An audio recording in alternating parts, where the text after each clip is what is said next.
Welcome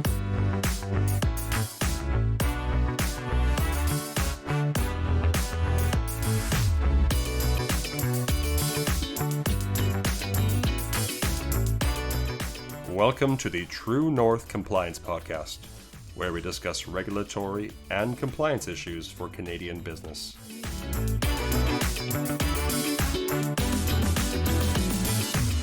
Hello, I'm Sean O'Hara, and thanks for listening. Welcome, everyone. One of the topics or focus of this podcast is voluntary compliance, or the decisions, actions, commitments that people make in business and elsewhere.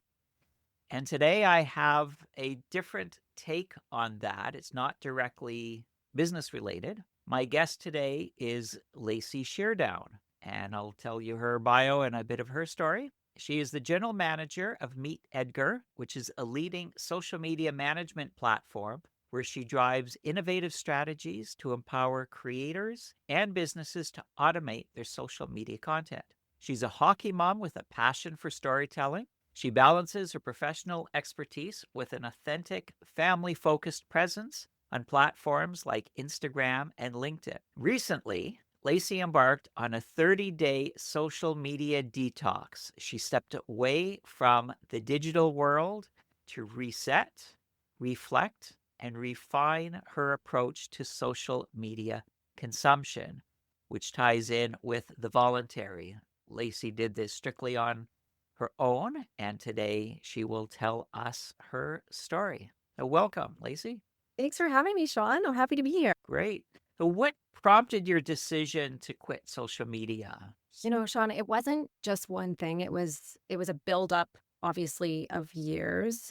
Being a marketer for the last 20 years, obviously, I've been involved in social media since kind of day one. And in the last, I'd say more than a year, I had been spending a lot more time on my phone and what they call, doom scrolling. And even the content I was starting to receive on TikTok was telling me how I shouldn't be on social media, yet I still read about it on social media, which was ironic. And I was just noticing that it was affecting, at least I thought it was affecting, my mood and my patience. And there was a day where I, was looking at my screen time and really saw that it was disgustingly out of control. Like, you try to keep your teenagers off social media, and then you look at your own consumption and realize you're worse than they are. And, I kind of thought something needs to change. Does this mean you were tracking your own time? Well, yeah, you can, on an iPhone, there's the screen time, and you can look at your time spent on different apps. And it was embarrassingly high. Like, I think at one point I tracked 5 hours for just social media apps. So it's a lot. I mean, I wasn't sitting down and spending 5-hour chunks, but it was sort of like every moment that I had free, I would reach for my phone. So, you're waiting for your bagel to pop out of the toaster, and I'm looking at my social media, or I'm waiting for my coffee to brew, I'm looking at my social media. Yeah, it was all the time. So I knew it wasn't good for me. And the actual day that sparked, that I maybe should take a break, I'd known for a while. I kept thinking, okay, I should try to quit this bad habit. But the tough thing is, obviously, as you introduced me, I work in social media. I am the GM of a social media scheduling platform. So I'm like, part of the little voice in my head was going, well, you can't leave it, Lacey, because this is your job too. Like, you need to be aware of what's going on. And that's kind of the lie I kept telling myself the whole time, is that I can't leave social media because I need to know what's trending. I need to get inspiration from it. It's part of my job. That's why I'm on it all the time. But I was talking with a coworker, and I said, I think I'm gonna just delete it all off my phone for the month of August. So I'm just gonna delete all the apps. And then it wasn't ever meant to be like an upsell for Meet Edgar whatsoever, but Meet Edgar's a scheduling platform. So I was like, I can just still schedule content from my desktop using Meet Edgar, so that from a business perspective, I'm not just ghosting all my platforms and letting kind of the engagement that I built just die. That was where the idea was born. And I maybe had 3 weeks to psych myself up for it. I think I thought of this in July, and then thought, okay, August is the month I'm going to do it. Oh, so how did your daily routine and habits change in that first week? Like, what did you do when you were waiting for your bagel or brewing your coffee? Yeah, you know what, Sean? It actually changed from day one. So that night before I went to bed that night on the last day of July, I actually had my 15-year-old daughter film me deleting all the social media apps off my phone because I was going to share that as content scheduled through Me Dagger. I was going to share that. And the funny thing is I had to speed it up because I had kind of everything on there. Even if I wasn't active in it, it was stuff that I would, check in on. And so the very next morning, she is, I know, as a hockey player, and she wanted to start doing some training, and she was going to be going to the gym, and I had to drive her. And I thought, well, if I'm driving you, I might as well go. And anyone who knows me personally knows I am not a gym person. I do not work out. I don't do very well in that area. And so the very next day, the first thing I did was I put my phone across the room that night. It wasn't beside my bed. I wasn't going to use it as an alarm clock, which is a bad habit I was getting into too, because you reach over, you turn off your phone, but then I grab my phone and first thing I do is look at email, Slack, and then social media before I'd even get out of bed. So I thought, okay, I can't do that, or that's going to sink me. So I used an old-fashioned alarm clock, put my phone across the room, and I got up that morning and drove my daughter to the gym at 5:30 in the morning, which was rough because I also don't wake up at that. So, the morning was kind of like, hey, I'd have some preparation because I think had I put my phone beside my bed, I probably would have looked for those apps, even though they weren't there. And I also didn't want to start my day looking at Slack or email at 5:30 in the morning. So that was kind of helped me start the day off right. But I did. I found myself in the kitchen later when we get back, waiting for whatever it might have been, like my coffee. And I remember it distinctly. I think there was like 3 instances just in the morning alone where I picked up my phone to just mindlessly check social and then went, right, I don't have it. Okay. And then put it down. And each time I did it, it was kind of a like, oh, wow, I am like addicted. I don't even use that word lightly. It is an addiction. And for the first little while, I kind of felt almost smug and great about it. Like it gave you a little bit of a like, oh, look at me. I've deleted social media from my phone and I'm being really good. And I felt positive. So, and someone had told me you kind of are on this like bit of a high. I'm feeling good the first week or so. And that it's a little further into it that you start to get the withdrawals maybe that where you're like having that fear of missing out on things. And just even the connection that you'd have with people. Because so much of our connection right now, we might not be seeing people in person, but you have this connection on social. And I was like, well, what am I, it was a deep missing out feeling that kind of sunk in after probably about 2 weeks. 2 weeks, okay. Yeah. Like the withdrawal there. Yeah, it was a dip. little like, it was a dip. It was definitely a dip. And I noticed at one point that another bad habit started to creep in. I was preparing for a trip, a birthday trip with some girlfriends, and I have a tendency to overplan and prepare when it comes to theme things, and there was a bit of a theme.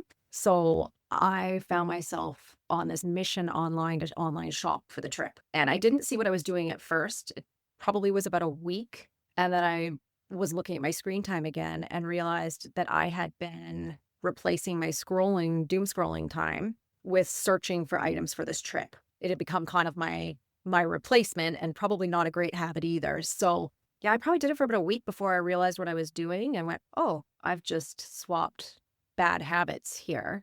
And I articulated that to some friends. And actually, I think I even shared it on LinkedIn that I did that. And that alone just holds me accountable. And then I was like, okay, I'm stopping that too, because I don't need to now, instead of scrolling social media, start scrolling shopping sites and spending money. So that was on your phone. Yeah, that was on my phone.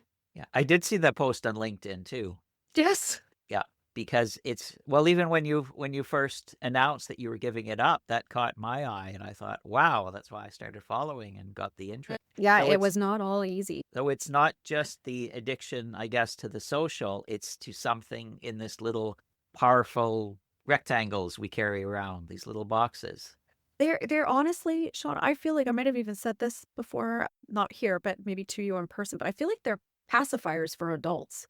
Yes. We all have them, if you drive by like a bus stop, everybody's got their heads down on their phone. If you're driving beside a bus and you look over, everyone's got their head down on their phone. Like, we don't know how to sit and be anymore. I was getting a test the other day at the hospital, and I'm totally fine, by the way. But I was in this waiting room with a bunch of other women, and there was probably 6 of us in this waiting room, and all the sort of younger women had their heads down on their phones, and I looked over and there was a lady who was more senior than me, and she was just sitting there, not with a phone and just looking around, and I thought, "Oh, I'm not gonna go on my phone because here's this lady," and she was kinda had her head up and looked like she was ready to engage, so I just left my phone in my bag, and I made eye contact with her, and, she made a comment, like a small talk comment, and then I started chatting, and we started chit-chatting, and then slowly but surely, think it was interesting, the other ladies kinda put down their phone and engaged too, but it's just interesting because she was obviously of a generation that she's not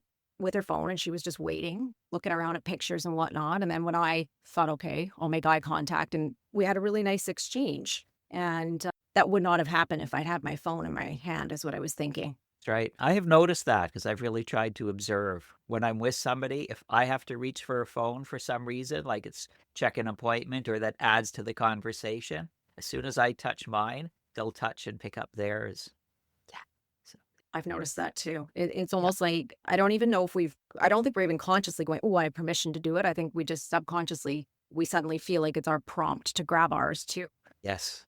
Yeah. Years ago, I was reading about it concerned the war in Iraq.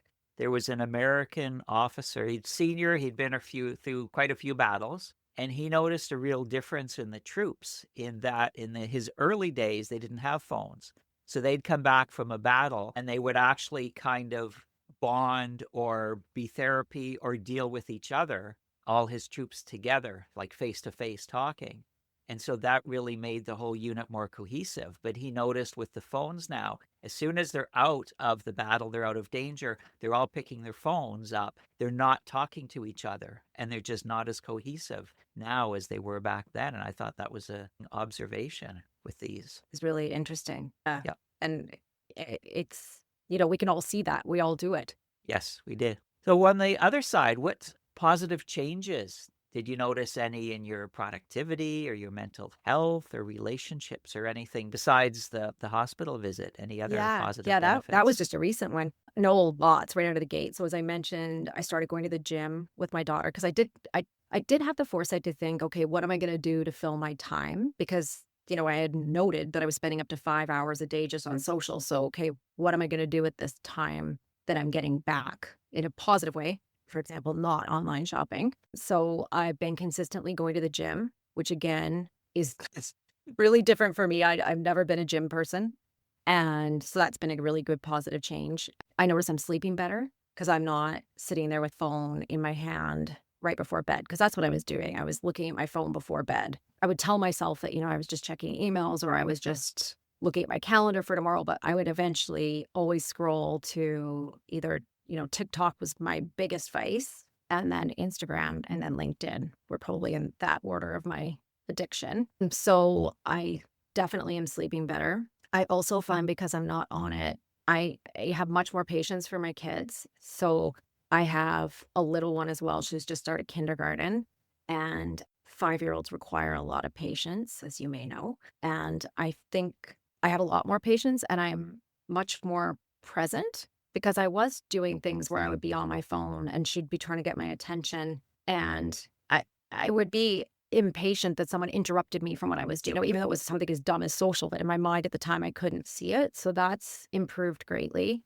And there was this time too where I was filling the void with I started going a little crazy and was like organizing things. Like I organized my sock drawer and my underwear drawer. And then I went into the bathroom and cleaned out a bunch of stuff because I was like, well, if I'm going to be super productive.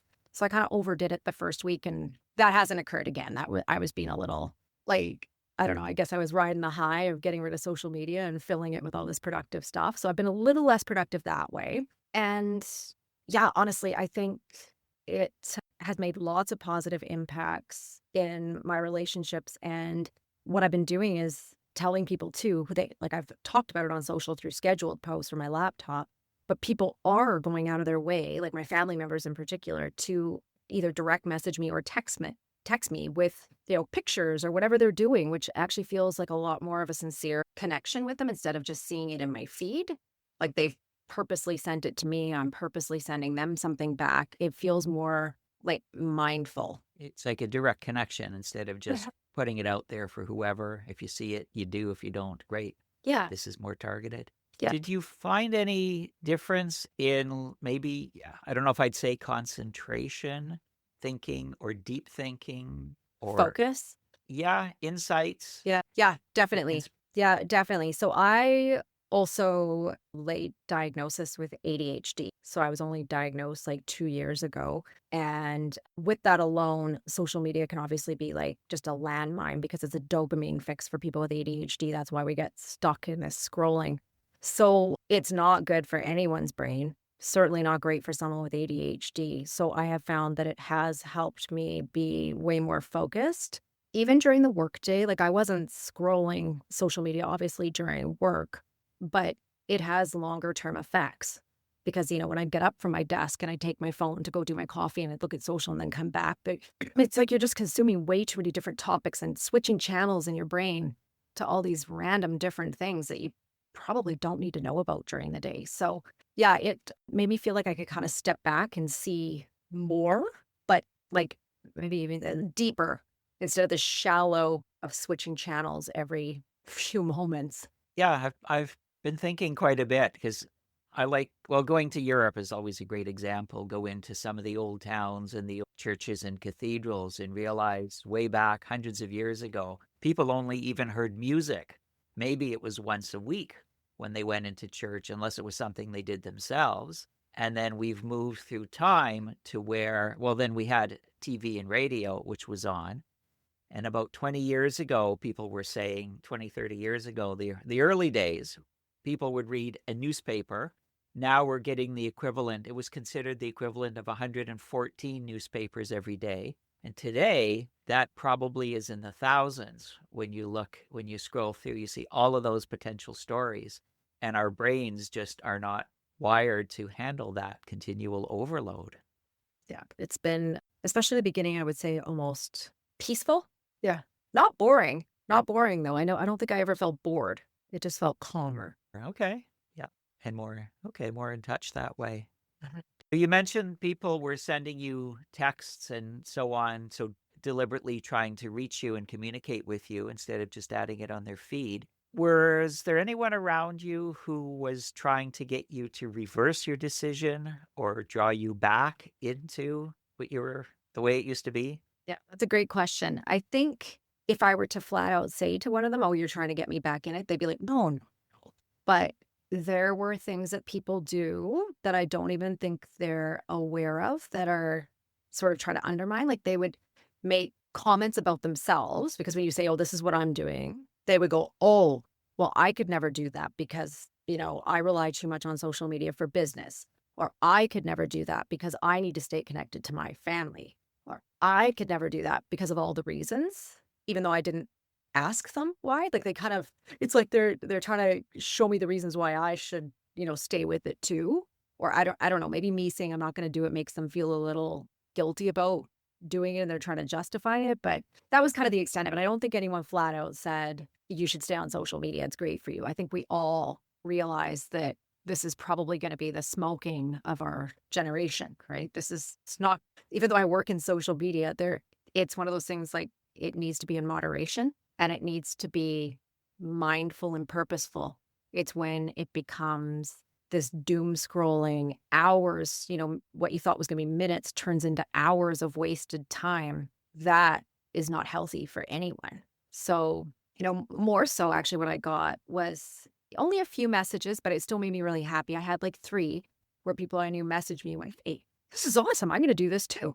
Like, this is a great idea." And I'm like, "Oh, wicked. Like, good luck. Like, I feel great. You should, like, this is wonderful." So it made me really happy to hear that a couple people were kind of inspired or prompted to kind of reflect on their own social media consumption and let go of it for a while too, if not longer. And I also heard stories from people who had, changed it or do not consume social media in the same way that most of us do. And people there's some, is it called the brick? That it turns your phone into, it's like a product that hard locks your phone or something. Like people were telling me about the other things that they've done to curb their social media consumption. So it was great. There's a lot of people who are recognizing that this is not a great idea and that we need to do something to be healthier about the way we're participating. Because absolutely do think there's value in being involved in social media when it, comes to like exactly connecting with your family and friends. And especially if you're in business, this is essential for marketers.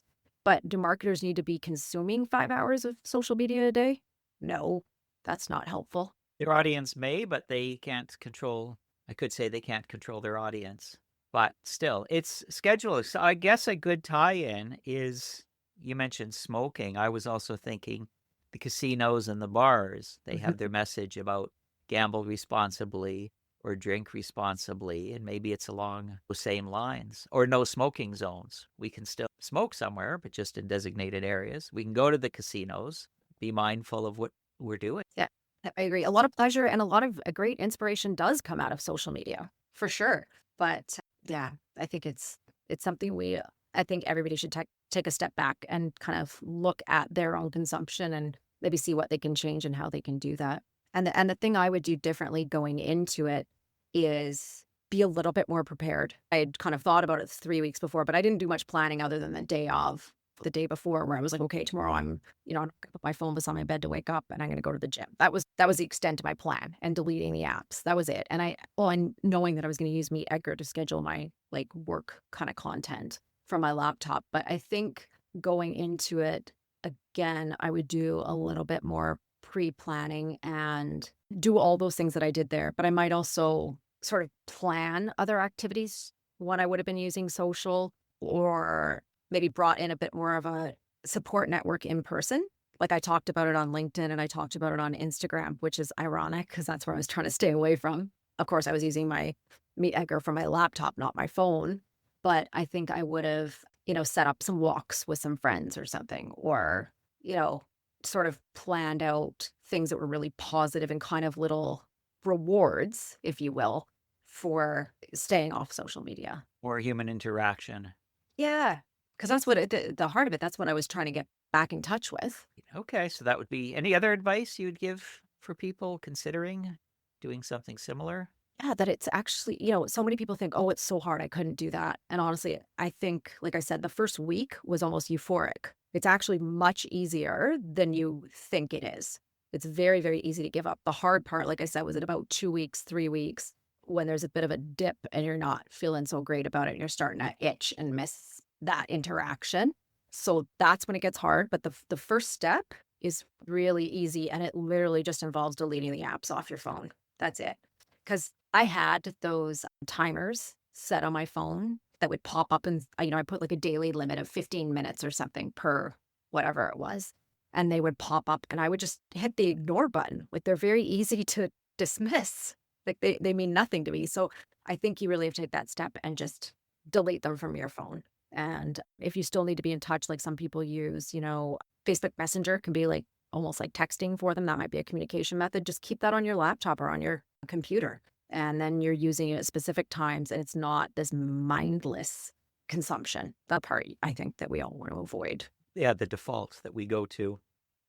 It's interesting. I was thinking as the addiction angle, avoiding alcohol, for example, Alcoholics Anonymous, and people who get a support network where if it's midnight and they're craving a drink, they can message their support network and say, I'm really desperate.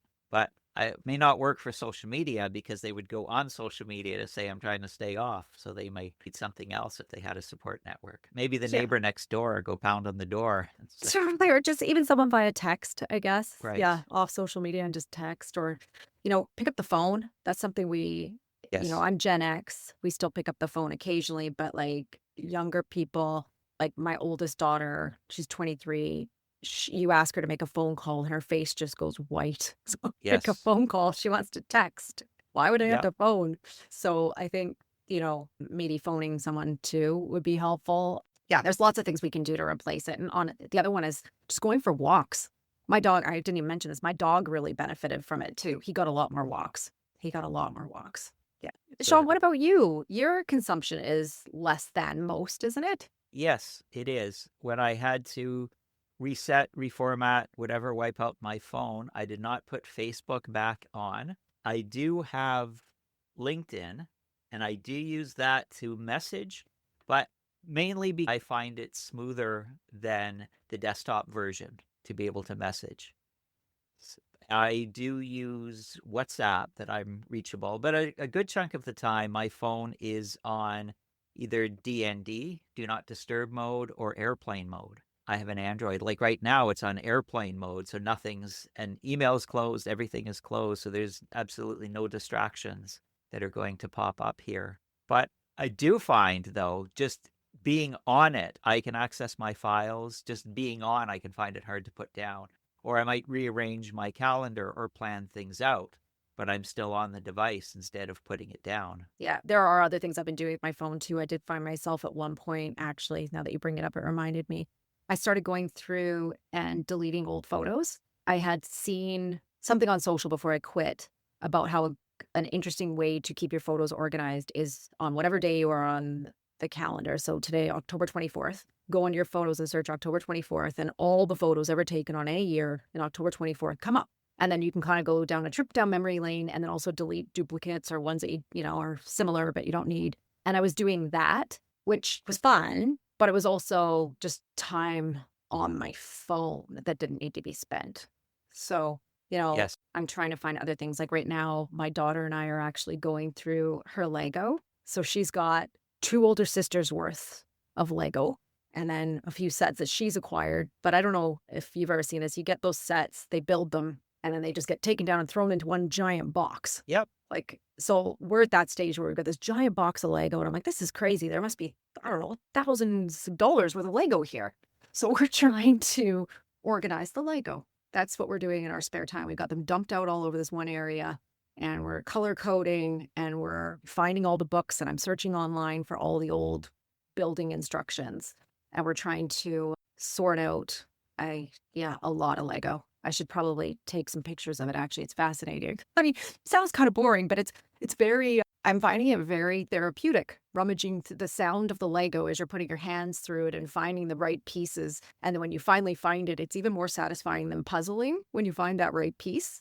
So that's something my daughter and I can do together. And she's 5, so it's nice that we're doing that because she also, you know, I'm trying to get her away, not from social media, but from just wanting to watch Netflix or something. It's really good because that's incredibly interactive. I love Lego. Had it Yeah. as a child. I've used it quite a bit. I actually know 2 people who do Lego therapy. So if you ever wanted to get rid of your collection, they might be interested because they'll go to places like garage sales and so on just to build their collection. Okay, cool. Yeah, and I'm getting quite into it. Good. Yeah, there's nice, fascinating exercises that Lego therapists do to have people go in and build and find things and so on. So maybe I've just sort of stumbled on this accidentally. And I didn't even realize there was Lego therapy. They're certified, yes. Excellent. Yeah, it's a thing. Yeah, it's also interesting when we relate to, I guess, busy work, we may call it, compared to being truly productive, because we can do things like, I've thought about that too. So many photos, even physical photos that we've inherited that we could go through and we could do a lot, but it becomes busy work and not that, as some would say, that 2% or that 20% that we need to do each day to really move forward in a maybe productive manner to be the most effective at what we're doing. Agreed. But that's a whole nother topic. I'd like to know what we're doing with all these digital photos to pass them on. Like, Yeah. You know, I think that's a whole nother thing I'd love to explore is what people are doing with all these photos we have on our devices. How do those get passed on to people? I like an old-fashioned photo book. I haven't done one in a long time, but I'm thinking about like, how do I produce or create some in a way that are nice keepsakes? Yes, to actually go through and have them printed. Yeah, because a lot of, I actually find some of my Instagram, what I'm doing with it or what I have done with it is just one giant digital photo album. It's sort of a memory thing. Sometimes I'll say to people, oh, did you see my Halloween costume from 4 years ago? And then I go look it up. It's this storage of photographs, really. So, and I'm, wanting to know how to get those out of there in a way that I can create. Right. And in a platform, because we don't control that platform. And if that gets wiped out, everything goes. So that's the interesting part, too. Will we, through some disaster or whatever, lose 20 or 30 years of our lives and our history compared to a photo album we have from either when we were kids or that our parents had? Yeah. I just turned the big 50, and one of my aunts took that opportunity to send me all the physical photographs my mom had shared with her over the years of me as a kid. So she's like, here, I thought you might want these. And it was just the coolest card to receive for my birthday. It was these physical photos that I don't have copies of because it was the one photo taken of me when I was, whatever, it was 4 years old. And then my mom gave it to my aunt. So it was really neat to have them back and to show my kids. Yeah, it's neat. Yes.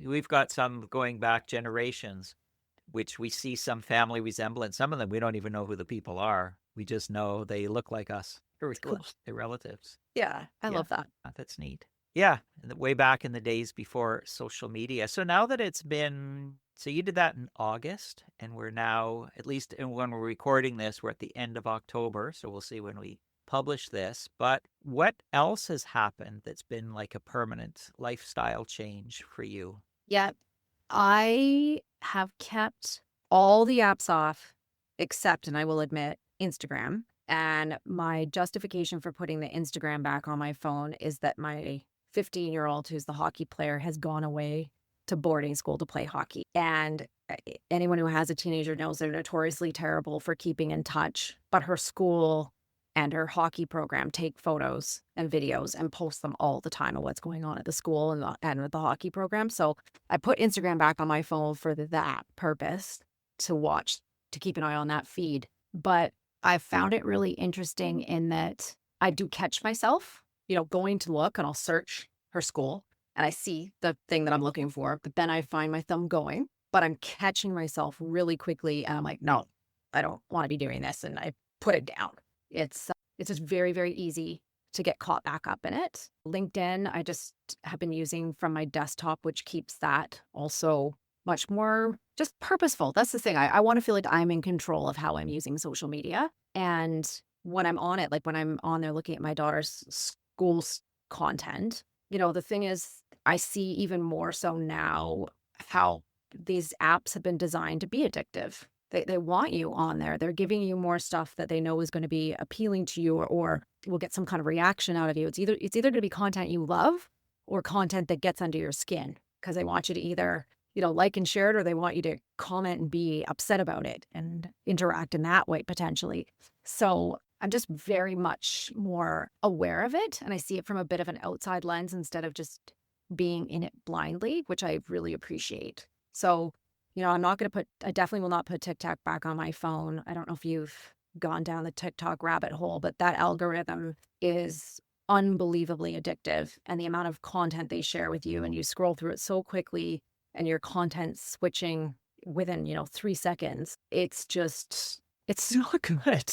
Like, your brain feels scrambled after you've been on it. I have not gone the TikTok or the Instagram route because I guess, the ability to, I'm addicted, even Facebook. And what I've also found is click on some things and end up in a whole not different algorithm, but it will show me a lot more content along the same lines. And that's part of the addiction. Takes you down a whole nother rabbit hole. Like that, Yes. TikTok's great for that. You're shown something, and then even if you spend, I don't know, a split second too much on it, somehow TikTok knows, and then they start serving you more of that, and it'll take you down sometimes bizarre paths where you're like, I don't even know why it thinks I like this. But yeah, I do not recommend it to anyone. If you've avoided it this long, please continue to do so. And Facebook, I find same when I'm on that too. Actually, do you know the funny thing is, Facebook, I stopped using, 2 or 3 years ago, just because I was finding it got, at least with mine and my algorithm and whatever people were posting within my feeds, became so argumentative and not why I originally was part of the Facebook community. So I made, I think, a status that said, find me on Instagram. I'm sort of not participating anymore. So I have the account still live, but I don't share anything to it. I don't go in it. The only Facebook thing I really use is that Messenger, because it is a great way to stay in touch with people overseas. Yes, because different people use different platforms too, which is also interesting. And my CRM, Customer Relations Management, has a feature I can select how people like to stay in touch. Like, I know somebody we can text, we can use WhatsApp, we can use email or LinkedIn. She ignores all of those, but if I reach her on LinkedIn, I usually get a response within 15 minutes. So it's knowing how to reach people. Isn't that the truth? Yes. And with Messenger, rarely. I've got some family members, and that's about it, just that are using it. So this has been quite fascinating. Okay, and I'm glad. And do you know what I find interesting too, Sean, is that when I did it, I didn't think it would be that interesting. Like I wasn't doing it for that purpose. It was really just for myself. But I've had, a couple conversations now, well, quite a few conversations with different folks about it. And just the fact that it is even an interesting topic makes me think, how collectively can we step back from this and get our social media sort of under control again? Part of me wishes that there was an app and it would make no money that was just people who you're friends with and their content given to you in chronological order with no other suggested content, just whoever you're following in the order it was posted. There it is in a lovely feed, because you'd be able to scroll it in moments and catch up with whatever happened today with your network and be done with it. Maybe that's a separate Slack channel. Maybe. That's what I have with my family. I have Slack on my phone, and it's strictly for family, and they will post things. But Like it's your often immediate family or your immediate family. okay. Yeah, yeah. And it tends to be, it could be questions, it could be content. So we see what's happening with them. And it's, Interesting. yeah. And it's very individualistic for us and also more personal. Yeah. I hope I won't embarrass her with this story. One of my daughters posted this week, she was driving and she saw movement above her head, and there was a huge spider on the dash, the sun, The visor? the sun visor. And she had to pull over. So she took pictures and she posted in Slack about that. She was all right. She didn't drive off the road or anything. Good call. But still, that became a very personal thing. And I don't know if she's posted that on any of her socials anywhere. But that became a very personal thing between all of us, and we're able to comment. Yeah. I like that. Yeah. Yeah. Your circles don't need to be, huge. Your networks don't need to be huge and far reaching that way. It is about genuine connection. Yes. So, Lacey, this has been fascinating. And how can people connect with you, either personally or for Meet Edgar, to find out more about that, or just to carry on the conversation about giving up social? Yeah, absolutely. I think the best way is probably my LinkedIn, because I do still look at it through my desktop. So it's just Lacey Sheardown. Easy to find me. I think I'm the only one. And that's a pretty great way to get in touch with me. And I'm obviously posting about Meet Edgar there too, so they can see links through to Meet Edgar if anybody's interested in learning more about that. But I think the final piece that I would say to people, and I kind of said it before, is that honestly, that first step's so easy. Even just try it for a day. And then if you like that, do it the next day. And it doesn't have to be a permanent thing. I think it can be just give it a month and see what changes come for you too that you might want to hold on to. Neat. Camping trip or something. That came to mind when you said give it a day. Go somewhere where there's no coverage. I'm hoping I can do a grown-up camp in the summer where adults could go. Our phones are taken away. We get to go rowing and we go hiking and we, do all the things that you would do at summer camp, except not stay in tents. I think it would be great experience, kind of like a Gen X summer camp where we have to listen to tape cassettes and not have the internet for 5 days or something. It sounds magical to me. Yes. And our lives would go on. We could all manage like that. Yes. That's neat. Well, this has been fascinating. And thanks for being on our podcast. Thanks for having me. And that's a wrap.